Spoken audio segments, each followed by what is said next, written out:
नमस्कार class 9 UP board के सभी बच्चों को जय हिंद।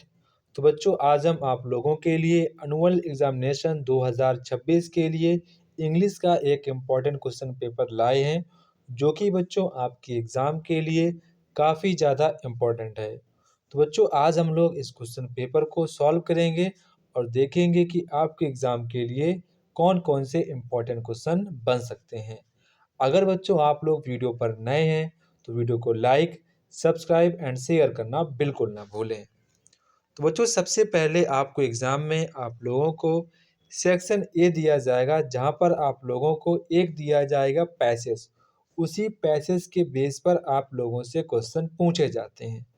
तो बच्चों आप सभी लोग एक बार ईमानदारी के साथ वीडियो को पॉज करेंगे और खुद से एक बार पैसेज को रीड करेंगे ताकि आपकी जो रीड करने की स्किल है, कैप्चरिंग स्किल है वो आपकी इंक्रीज हो जाए और फटाक से आंसर को फाइंड आउट करना भी सीख जाएंगे। एक बार आप ये खुद से ज़रूर करना है।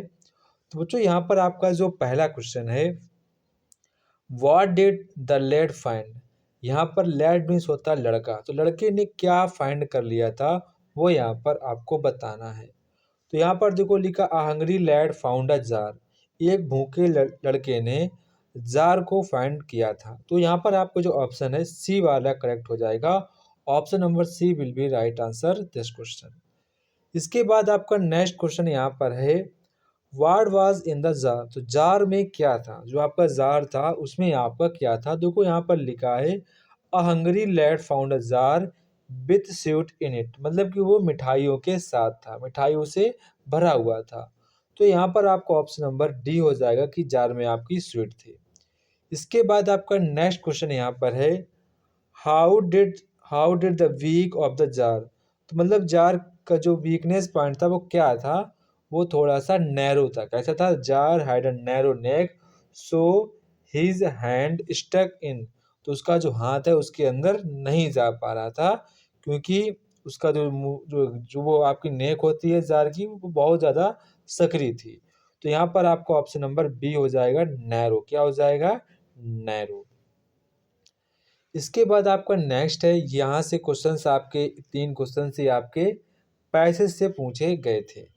इसके बाद आपका नेक्स्ट है, चूज द करेक्ट ऑप्शन। आपको ऑप्शन को चूज करना है। यहाँ पर लिखा ही dot dot back to India in 1985। तो बच्चों यहाँ पर आपका जो टाइम है 1985, ये बच्चों आपका जो टाइम है ये पास्ट का टाइम है। कहाँ का टाइम है, पास्ट का टाइम है। जब भी आपको पास्ट का टाइम दिया जाए तो उसमें हमेशा आपको पास्ट इंडेफिनिट टेंस का ही प्रयोग करना पड़ता है। तो यहाँ पर आपको वर्ब दी गई है कम। तो कम की आपको जब पास्ट इंडेफिनिट टेंस का होता है अफर्मेटिव में आपका क्या लगता है, वहाँ पर हम लोग केम का यूज करते हैं, केम। तो यहाँ पर आपका केम हो जाएगा, केम। ठीक है, तो ऑप्शन नंबर बी वाला यहाँ पर आपका करेक्ट आंसर हो जाएगा। इसके बाद आपका नेक्स्ट है, बीना ऑन हर बेड। तो बीना अपने बिस्तर पर सो गई है या सो रही है। तो सो रही है ज़्यादा कंफर्टेबल है, सो रही है। ठीक है, सो चुकी है ये तो टाइम नहीं है। सो चुकी है तो बेड पे क्या कर रही है, ठीक है, यानी कि अभी वो सो रही है तभी तो बेड पे है। तो यहाँ पर आपका हो जाएगा स्लीपिंग। क्या हो जाएगा, बीना स्लीपिंग। लेकिन यहाँ पर आपको जो स्लीपिंग दिया गया है, स्लीपिंग के साथ साथ यहाँ पर आगे इज लिखा होना चाहिए। क्या लिखा होना चाहिए, स्लीपिंग, इज स्लीपिंग। वो यहाँ पर आपका है नहीं। तो बच्चों यहाँ पर मुझे हैज स्लेप्ट को ही चूज करना पड़ेगा। हैज स्लेप्ट को हमको यहाँ पर चूज करना पड़ेगा क्योंकि यहाँ पर स्लीपिंग के साथ आपको इज नहीं लिखा। अगर लिखा होता इज स्लीपिंग तो हम इस वाले को चूज करते, इस वाले को छोड़ देते। यहाँ पर आपको देखो इज लिखा नहीं है तो मुझे इसको ही चूज करना पड़ेगा। ठीक है, तो यहाँ पर आपको हो जाएगा हैज स्लेप्ट। तो यहाँ पर आपका ऑप्शन नंबर डी वाला करेक्ट आंसर हो जाएगा। इसके बाद आपका नेक्स्ट यहाँ पर है, विच वर्ड इज करेक्ट। यहाँ पर आपका कौन सा वर्ड जो करेक्ट एकदम से सही है। तो आपका कॉन्फिडेंस जो आपका वर्ड है आपका एकदम से सही है, ये आपका आंसर हो जाएगा। इसके बाद आपको ये दिया गया does in Hapur he live.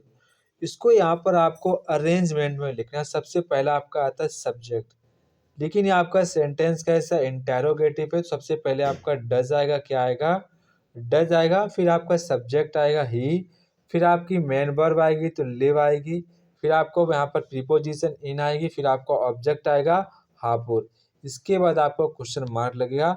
तो यहाँ पर बच्चों आपका ऑप्शन नंबर बी वाला हो जाएगा correct. Option number B will be right answer this question.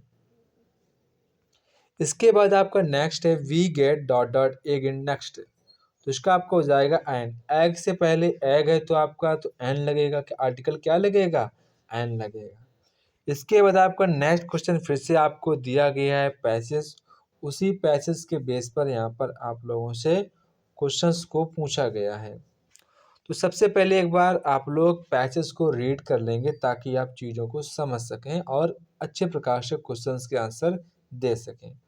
तो जो यहाँ पर आपका जो पहला क्वेश्चन है, who was the girl afraid of, लड़की किससे डरती थी, तो आप यहाँ पर देखिए लाइन पढ़िए। On Sunday afternoons grandmother sent to her Dune to the drawing room to have a nice talk with father and mother, but the little girl always found her mother reading. Father stares on the sofa, his handkerchief on his face, his feet on our best cousin sleeping soundly and snoring. She stand on a stool, gravely watched him until he woke and stretched and asked the time, then look and, तो यहाँ पर आपको पहले देखना होगा कि वो किससे डर गई थी। तो यहाँ पर ऐसा कोई चीज़ नहीं दिखी कि अपने वो दादी से डर गई थी, अपने पिताजी से डर गई थी, अपने माताजी से डर गई थी, ऐसा कुछ भी यहाँ पर जानकारी, अफ्रेड नाम का वर्ड ही यहाँ पर कहीं पर भी नहीं आया है। तो यहाँ पर आपका ऑप्शन हो जाएगा नन ऑफ दीज। क्या हो जाएगा, नन ऑफ दीज। यहाँ पर आपका हो जाएगा नन ऑफ दीज, यहाँ पर आपका करेक्ट आंसर हो जाएगा। इसके बाद आप नेक्स्ट देखेंगे व्हाट डज वर्ड ग्रेवली, तो ग्रेवली जो वर्ड है इसका मीन्स क्या, पैसेज के अकॉर्डिंग बताना है। तो ग्रेवली का जो मतलब होता है सीरियसली, क्या होता है, मतलब किसी काम को आप लेकर सीरियस हो जाना, ठीक है। इसके बाद आपका नेक्स्ट है, ये आपके क्वेश्चंस हैं, नेक्स्ट है, या आपके क्वेश्चंस आपकी बुक के अकॉर्डिंग पूछे जाते हैं। मेरिया इज एसोसिएटेड विथ, तो मेरिया जो आपकी वो किससे एसोसिएटेड थी, वो आपकी साइबेरिया के से एसोसिएटेड थी। कलाम कलेक्ट टर्मिनेट सीड, तो आपको हो जाएगा टू अर्न गुड मनी, तो यहाँ पर आपको ऑप्शन नंबर सी वाला करेक्ट हो जाएगा।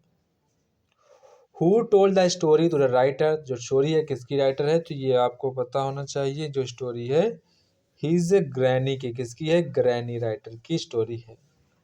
इसके बाद आपको नेक्स्ट यहाँ पर आपको एक दिया जाएगा पोएम टाइप का, यहाँ पर आपको टेक्स्ट है, उसी टेक्स्ट से यहाँ पर आप लोगों से क्वेश्चंस को पूछा गया है।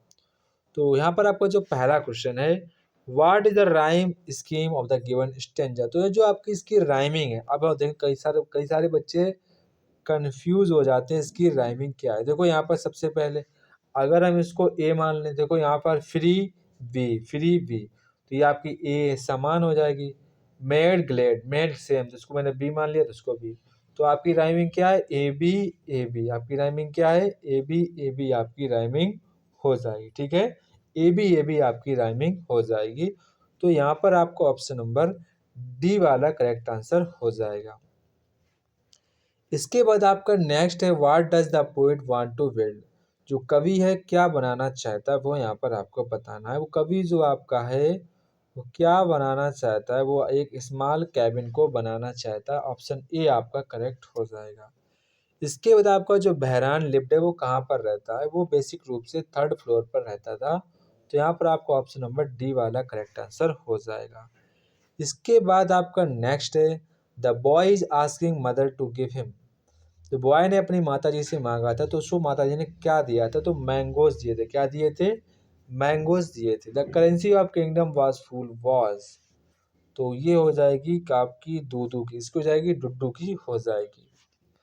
इसके बाद आपका नेक्स्ट है the road was deserted and I was alone all alone, तो यहाँ पर आपका ऑप्शन नंबर बी वाला करेक्ट आंसर हो जाएगा।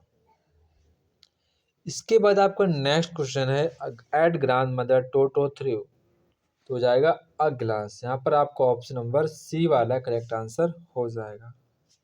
इसके बाद बच्चों यहाँ पर आपको दिए जाएंगे पैसेज, उसी पैसेज के बेस पर आप लोगों से क्वेश्चंस पूछे जाते हैं। तो बच्चों सबसे पहले मैंने आपको कई बार बताया भी है कि पैसेज को कैसे रीड करना होता है और आपको उन क्वेश्चंस के जो आंसर्स हैं कैसे देने होते हैं, ये आप लोग चीज़ जान चुके हैं।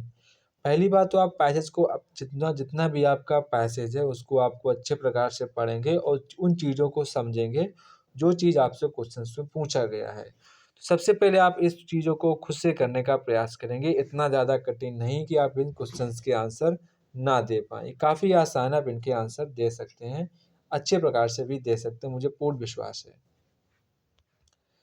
इसके बाद आपका नेक्स्ट यहाँ पर आता है राइट अ लेटर। आपको लेटर लिखना है, अपने यंगर भैया को एडवाइस करना कि भैया टू हार्ड स्टडी, अपनी लाइफ में हार्ड स्टडी करो, अवॉइड बैड कंपनी और बुरी संगत को छोड़ दो। ये आपको अपने छोटे भैया को पत्र लेटर लिखना है। अथवा में यहाँ पर आपसे कह रहे हैं राइट एन एप्लीकेशन, एप्लीकेशन लिखना है अपने प्रधानाचार्य को, उनसे रिक्वेस्ट करना है कि हमको 5 दिन की लीव चाहिए क्योंकि हमारी माताजी बीमार हैं, उनकी देख रेख के लिए हमको 5 दिन की छुट्टी चाहिए। ये आपको अपने प्रधानाचार्य जी को पत्र लिखना। देखो बच्चों, लेटर लिखना, एप्लीकेशन लिखना ये काफ़ी इजी है, बस आपको लिखने का तरीका पता होना चाहिए कि कैसे लिखा जाता है, क्या चीज़ें उसमें लिखी जाती हैं, वो आपको अच्छे प्रकार से पता होना चाहिए। पता तभी हो पाएगा जब आप कई सारे एप्लीकेशंस को पढ़ेंगे, समझेंगे, फिर आप अपने आप से लिखना सीख जाएँगे। आपने देखा भी होगा तहसील वगैरह में जो आपके ब्लॉक होते हैं, वहाँ पर सभी लोग एप्लीकेशन को लिख लेते हैं। वो क्यों लिख लेते हैं? उनको लिखने का तरीका पता है और ये बातें पता है कि एप्लीकेशन में क्या लिखा जाता है। वैसे आपको पता चीज़ें होनी चाहिए।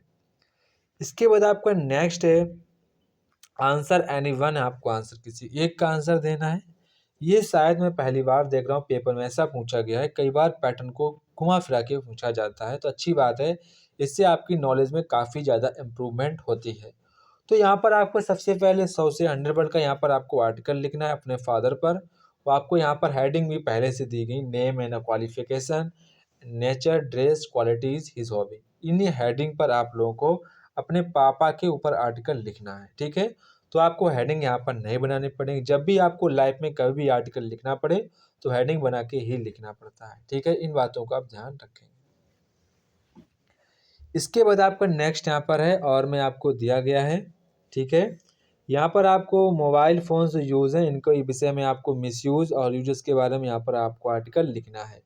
तो जो यहाँ पर आपको पहले से आपको यहाँ पर हेडिंग बनानी होगी, ठीक है? हेडिंग यहाँ पर आपको बनानी होगी खुद से, क्योंकि यहाँ पर आपको हेडिंग दी गई थी, यहाँ पर हेडिंग दी नहीं गई, तो आपको कोई एक करना है, तो करेंगे कौन-सा? हम पहला वाला ही करेंगे क्योंकि वहाँ पर मुझे हेडिंग्स वगैरह भी दी गई हैं। ये भी आसान है, आप इसको कर सकते हैं, यूजेस में काफ़ी ज़्यादा है, मिसयूज़ भी काफ़ी ज़्यादा है, तो आप बता सकते हैं। इसके बाद आपको नेक्स्ट यहाँ पर रीराइट, मतलब कि यहाँ पर आपको इस वाले सेंटेंस को इनडायरेक्ट स्पीच में चेंज करना है। The teacher said to me work hard otherwise you will fail. मतलब कि टीचर कह रहे हैं कि भाई मेहनत करो अन्यथा तुम फेल हो जाओगे। तो ये आपको एक प्रकार की एडवाइस दी जा रही है, तो हम लिखेंगे द टीचर एडवाइज्ड मी। क्या लिखेंगे? आपको टीचर एडवाइस दे रहे हैं, भाई साहब पढ़ लो वरना फेल हो जाओगे। तो ये टीचर्स आपको एडवाइस दे रहे हैं, तो यहाँ पर हम लिखेंगे द टीचर, आप ध्यान से सुनते रहेंगे, द टीचर एडवाइज्ड मी। फिर यहाँ पर ये आपका जो सेंटेंस है ये आपका इम्परेटिव सेंटेंसेस है। तो जब भी इम्परेटिव सेंटेंस दिया जाता है उसको टू के साथ जोड़ा जाता है। लिखेंगे to the teacher advised me to work hard otherwise. Otherwise जो आपका यू है ये रिपोर्टिंग वर्ब के ऑब्जेक्ट के अनुसार चेंज होता है, तो यहाँ पर आपका ऑब्जेक्ट मी है, तो अदरवाइज के बाद यहाँ पर आपका हो जाएगा आई, विल का हो जाता है वुड, फेल। फिर से एक बार सुनेंगे, the teacher advised me to work hard otherwise I would fail. इसके बाद आपको नेक्स्ट यहाँ पर आपको इसको पैसिव वॉइस में कन्वर्ट करना है। सबसे पहले आप लिखेंगे इज, क्या लिखेंगे? Is water not drunk by you, drunk by you आपका हो जाएगा।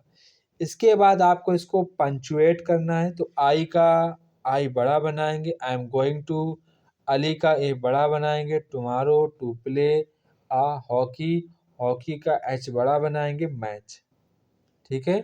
नहीं, यहाँ पर हॉकी का एच आप छोटा बनाएंगे, ठीक है? हॉकी का एच आप छोटा ही बनाएंगे, लास्ट में आपको फुल स्टॉप लिख देना, ये आपका एकदम से सही हो जाएगा। इसके बाद यहाँ पर आपको ट्रांसलेट करना है इंग्लिश में, फूलपुर में एक सरकारी स्कूल था। There is a government school in Phulpur. उस स्कूल में 15 शिक्षिकाएं और 500 छात्राएं थीं।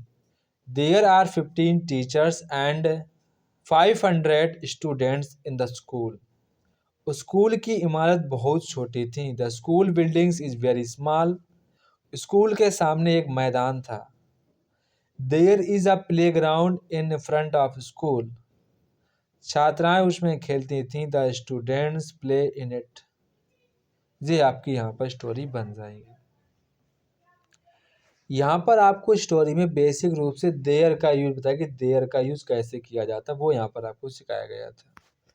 इसके बाद यहाँ पर आपको नेक्स्ट यहाँ पर बताया है why did Einstein write a letter to Franklin Roosevelt. जो आपके आइंस्टीन थे उन्होंने फ्रैंकलिन रूजवेल्ट को यहाँ पर लेटर क्यों लिखा था वो बताना है। अथवा मैं कह रहा है कि which expression on Kezia face and on father, कि केजिया के फेस पर जो क्या एक्सप्रेशन थे अपने पिता को जब नाराज हो गई थी तो उसके लेकर उसके चेहरे पे क्या क्या भावनाएं जागृत हो रही थी वो यहाँ पर आपको बताना है। How did Alvin feel when he sensed the train approaching.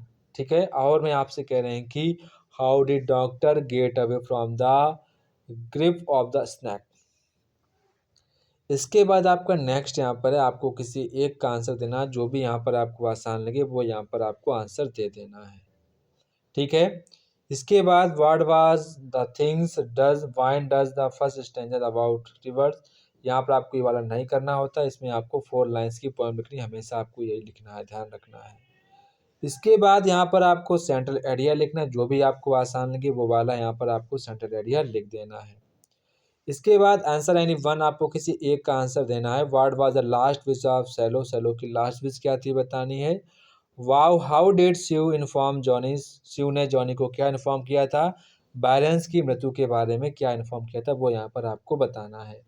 किसी एक का ही आंसर आपको देना है, इसमें भी आपको किसी एक का आंसर देना है। आपको यहाँ पर महिंद्रा के विषय में बताना है कि महिंद्रा के बारे में क्या गुण क्या विशेषताएं वो आपको बतानी है। Why did grandfather show his a tortoise to ticket collector. ये भी आपके एग्जाम के लिए इंपॉर्टेंट क्वेश्चन को आप ध्यान रखेंगे। यहाँ पर आपको क्वेश्चन नंबर आपका जो ये ए वाला इंपॉर्टेंट है, यहाँ पर आपका ए वाला इंपॉर्टेंट है, ये आपको ध्यान रखना है। इनको आपको अच्छे प्रकार से तैयार कर लेना है। तो जय हिंद बच्चों, आपको वीडियो कैसी लगी आप लोग मुझे कमेंट बॉक्स में कमेंट करके बताएंगे। और बच्चों आपको अगला सब जो पेपर है किस सब्जेक्ट पर चाहिए वो भी लोग मुझे कमेंट बॉक्स में कमेंट करके बताते रहेंगे। तो जय हिंद बच्चों, फिर मिलते हैं अपने नेक्स्ट वीडियो पर।